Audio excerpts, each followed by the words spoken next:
Had to trick it again. I thought I'd better do a video. I didn't realize it, but I haven't done one for a couple of days, and somebody in the comments had suggested that perhaps I had been suspended. Well, no, I mean, the last video would have been taken down. So, it could be any time, but like I say, no big deal.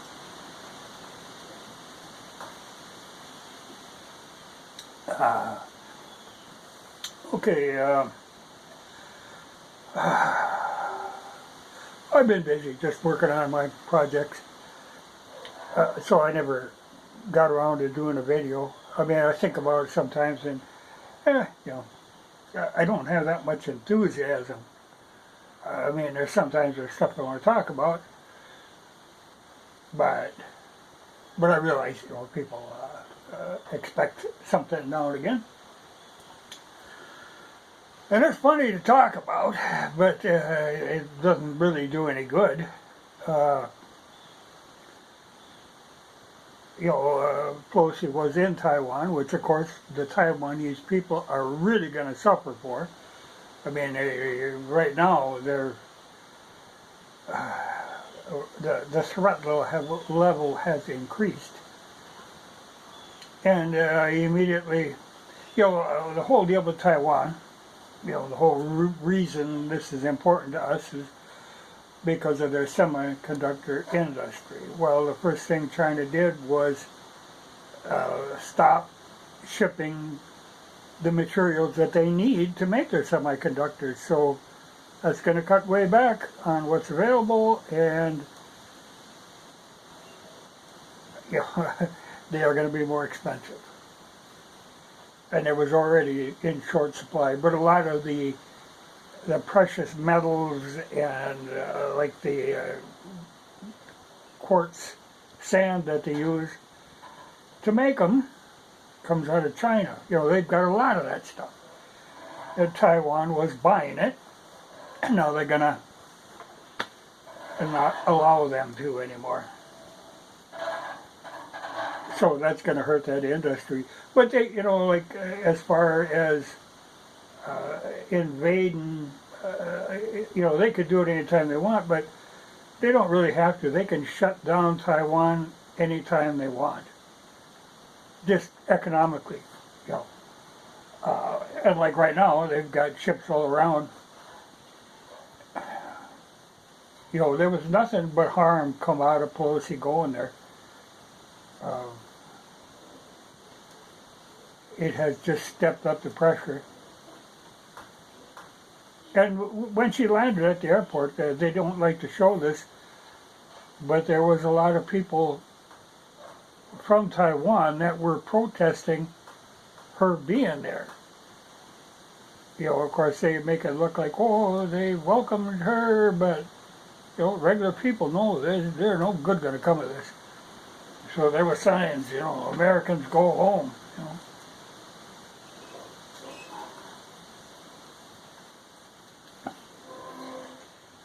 But we can't leave that crap alone.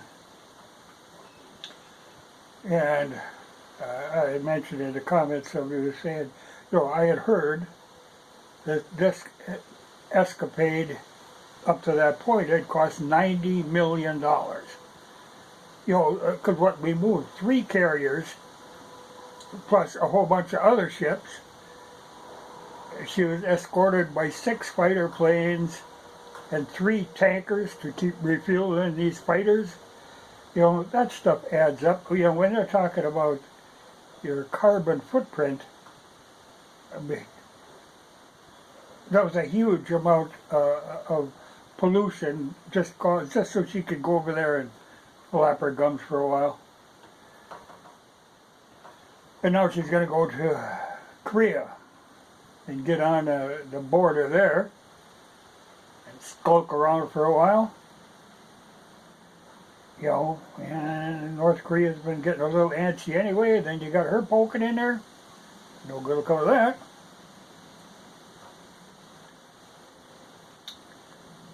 Trump had been there the one time, but he had actually a little talk with that feisty little bugger, and they were, coming to terms, but you can't come to terms with Pelosi. But you know, somebody mentioned in the comments that she was angling for president. Well, kinda. You know, I come to this conclusion: she is trying to act presidential. No, she's a crazy old bat, but she's a schemer. You know, and I think, you know, like the White House didn't want her to go, China didn't, nobody wanted her to go, except some of her cohorts in the State Department. You know, they're scheming. But I think she wanted to make a kind of a production of this, because I think you can expect them to start proceedings to impeach Biden pretty damn soon, because he's so hopeless. And I think the idea that she said, I'm going to go, and he said, no, don't go. You can't tell me what to, you know. So I think she's going to turn on him. I mean, they should have done it a long time ago, but, you know, there's always that Harris problem. Because as soon as they move Harrison, they're going to have to move her out. And then it's possible that Pelosi could creep to the front of the line. But I think really what she's trying to do is kind of clear the field for that nephew of hers, whatever his name is, that governor of California. I think that's what she's scheming on in the long run. Because she knows she got very little pull, you know, I mean, she can't last much longer. She's, and this whole deal with her husband, you know, I mean, that made a mess.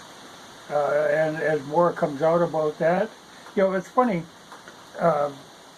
I saw one of the things that made me think I should do a video today was when they, the Russian courts had convicted that basketball player, that big lesbian, of bringing hash oil in to Russia. And gave her 9 years, which is a pretty damn hefty sentence in a penal colony in Russia. But part of this is, you know, it's all part of the bargaining thing, you know. And like Lavrov was saying, you know, trying to get our State Department cooled down, we can work this out. A swap, you know, kind of deal. But part of the reason to giving her that stiff of a sentence was, you know, better bargaining chip. But there's no way, I mean, things would have to go really bad before she'd end up actually spending much longer there. But they got to work on that, and, you know, the idea is you don't work on this stuff out in the open. I mean, this has got to be dealt with. But it's funny because there was some news people saying that when she was unjustly convicted of an alleged crime. Well, she brought it in, she admits she brought it in, she confessed immediately. She said it was a mistake. She accidentally packed your hash oil in her luggage. You know, she's been there many times before. She knew this wasn't going to fly, but, you know, people get to thinking, I can get by with it. But then this guy was saying, this commentator was saying she was unjustly and treated horribly and all this stuff. Just remember back, it was like a 3 years ago. There was that red-headed Russian woman that was in this country, and she was going to all these pro-Second Amendment rallies, and they were trying to say that she was a Russian spy, some kind of a plant. Well, she wasn't, but they treated her absolutely horribly. You know, that was a bad deal. Made us look really bad. And now we're complaining, saying that they've got a bad justice system. But like say, okay, our justice system here, you know, you look what happened now with this Pelosi deal. When he got stopped, Well, the Highway Patrol, when they came to this accident, they asked to see his driver's license. The first thing he does, he pulls out this, what in theory, in his mind, and maybe this has worked before, this get out of jail free card. It was a card showing that you had donated to some law enforcement fund. But maybe this works. Some places, maybe California is the place where this works. But that's crazy that, you say, give me your license. No, he gives out this card. That's a freakish deal. And then so now they actually had a hell of a time trying to charge with anything. They've got district attorneys and state attorneys that are just, crazy Democratic. And then, of course, they got to shop around to find a judge that's sympathetic to the, it's the whole thing is ugly, but it makes you realize just how corrupt our legal system is. And then we're complaining about the Russian legal system. I thought that was funny. Everything they do there seems to be pretty much out in the open and above board. Everything we do here is skullduggery. I was glad to see that DeSantis canned some DA down in Florida for refusing to uphold the law. I mean, if you're not going to charge people, if you're not going to prosecute people, you're not doing your job. But this person, one of the Soros-funded ones, just said, "Oh, I'm not going." So he did his job, and he just canned the guy. But it's going to take a long time to clean all them corrupt people out of the system. It's going to be tough.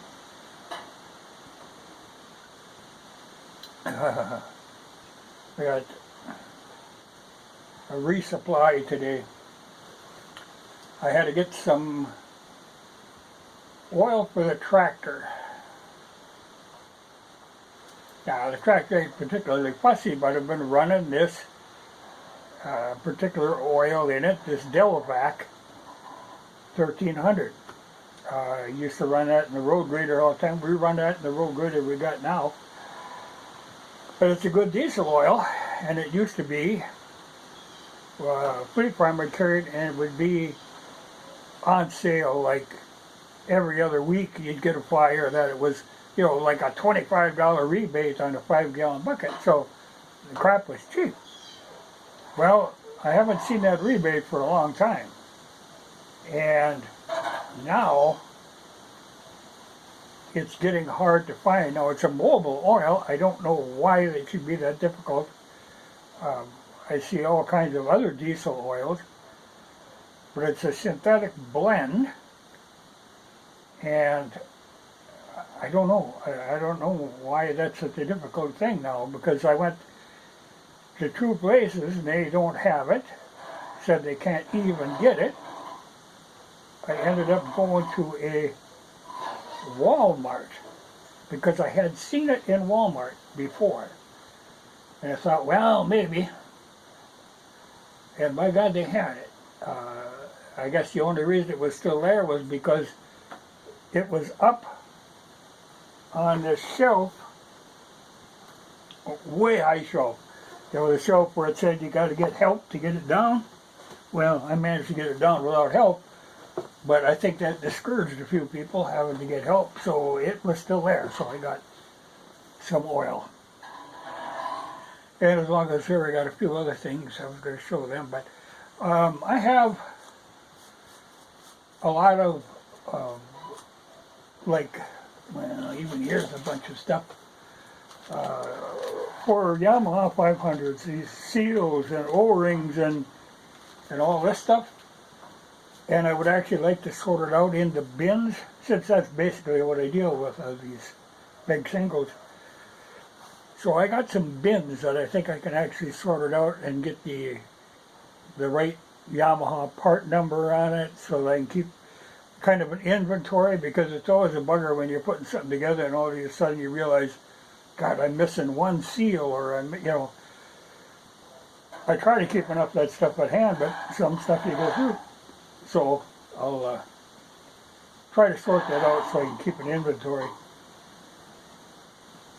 Because there's a few seals, but the good thing is all the different models through all the different years, pretty much the same set.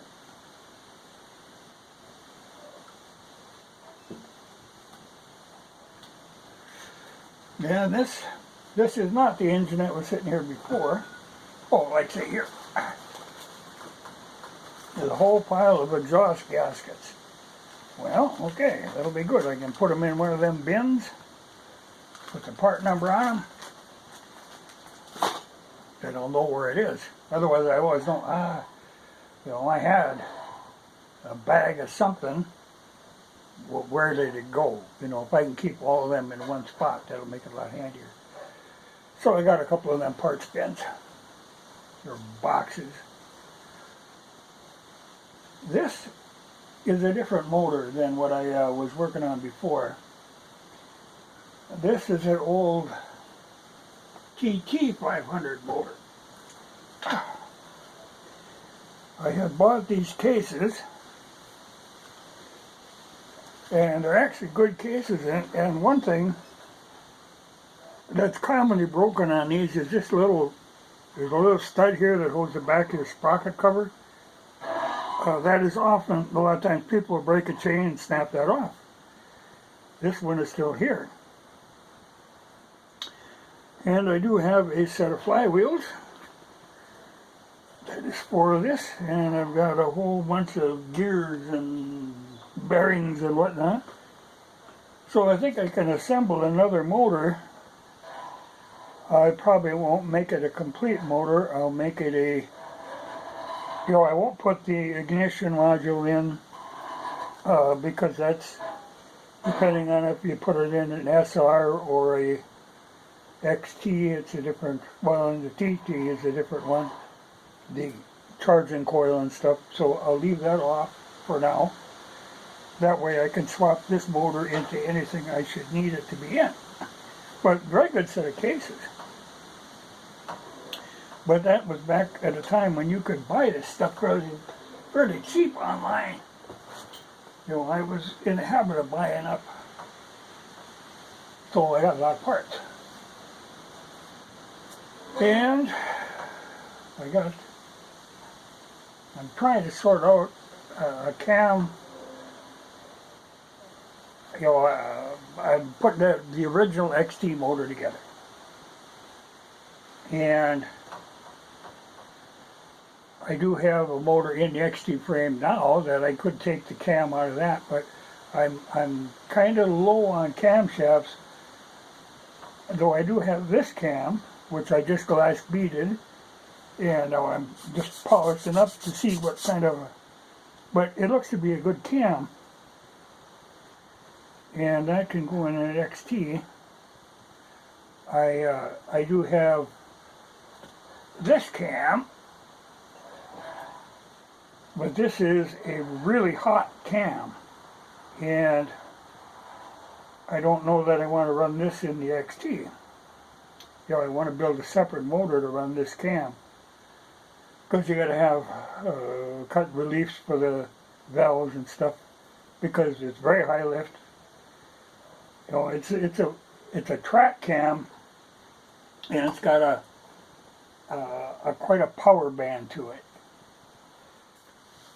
It comes on, it's got plenty of power down low, but once you get her cranking, she really comes on strong. It's got a power band like a two-stroke, but it's made for running, high RPMs. And I do have that one high compression piston.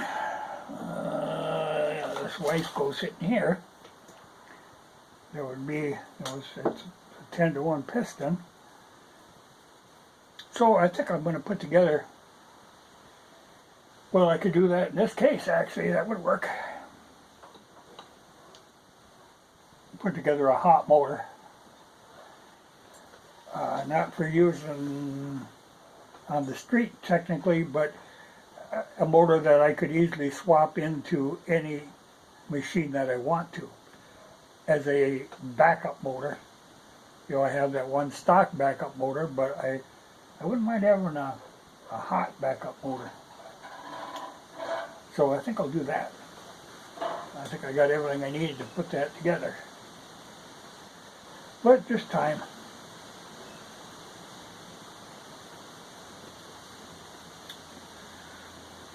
Oh, I was going to say, it's funny. Back when I started, it was very common for, everybody had like 100 subs, and, it was, everybody was just trying to promote everybody else. Everybody was shouting out people all the time. I mean, this happened. I tell you, I haven't seen that for a long time. It's too bad, but the whole thing with YouTube is altogether different from what it was when I first started. Now, like people, if they shout out or mention another channel, it's because they're doing some kind of cross promotion with sponsorship and all that. But as far as bike stuff goes, the one channel, I'm subscribed to a few channels, not a lot of big ones, but Survival Russia is one I am subscribed to. Lars. And it's a good channel. It's funny. But he was doing a kind of a drunken... They had bought this Ural, the Russian motorcycle with a sidecar, and drove it like a couple 100 miles or something, and got it home, and then they were tearing it apart in a drunken... Anyway, it's funny, it's a good channel. So, if you're not familiar with him, you really should watch. If you're into motorcycles or anything, he's all over the place, but he's a good guy.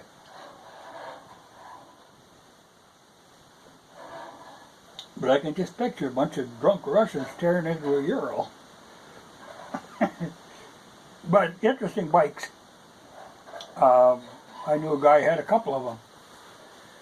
I'm not, if I had a sidecar, I would use it, but I wouldn't want it to be my only bike, because sidecars are not, they're fun to screw around with, but for going any distance and stuff, they just wear you out, because you're fighting them all the time. We traveled one time to a motorcycle race, and I think it was Iowa, and there was a guy that was driving a sidecar on the way down there because he had busted up his leg, so he was driving that sidecar. And he was pleading with anybody to trade him and take a shift on that sidecar. He just didn't appreciate running that thing. They're fun to play around with, but it's kind of like a goat. They're interesting if somebody else owns them, but if you've got to live with this goat day after day, they're not so interesting anymore. I had a goat one time I was glad to get rid of. Nothing but a pain in the ass. But I think that's why, people, I really want a sidecar, and then they have one, and it's not quite the, they're, like I say, they're fun, and if you use them as a practical for hauling stuff around, I can see it, But trying to take a trip with a sidecar, that's not for me. You shouldn't have to fight a machine that much. Well, almost out of time, and I can go back to working on parts. I think I can actually chuck this up in the drill and spin it to polish them lobes. You don't look bad though. I got another cam that's pretty good, but they got a pin at the drive sprocket, like this.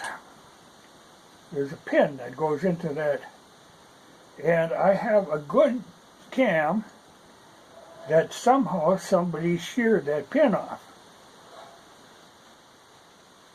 Well, it had to be that the bearing seized up, because the earlier ones where you had they only fed the one rocker.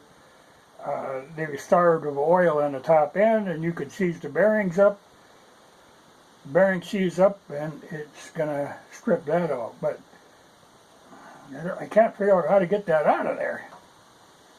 She's really, it's kind of boogered, and I've been tapping on it with a punch, but it's a good cam if I can get that out. Though I have seen, there's a way of this pin is to index that cam gear. There's a hole in the cam gear, but I have seen cam gears that are purposely, they've got many holes drilled in them so that you can actually sit there with a degree wheel and time this out to where you want it.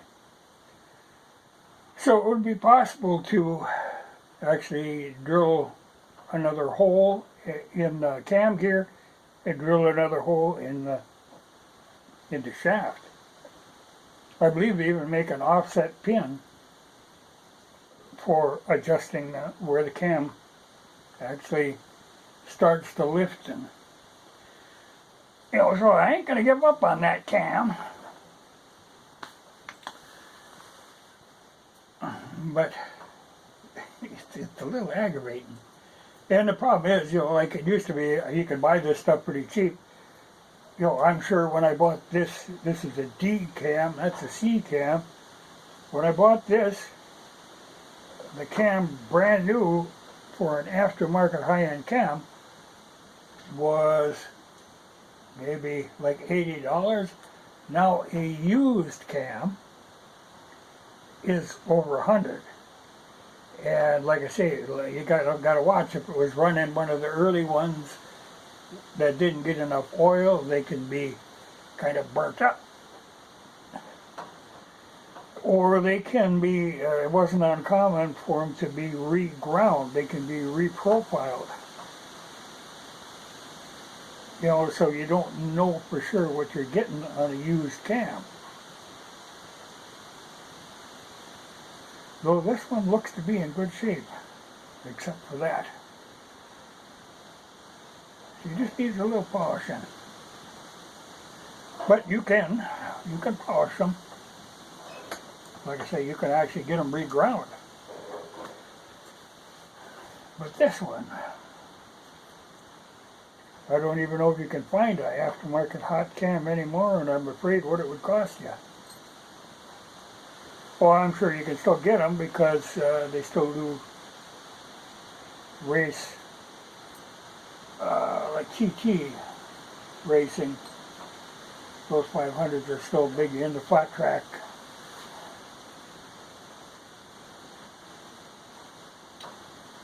But I'll have to keep an eye on eBay in case more.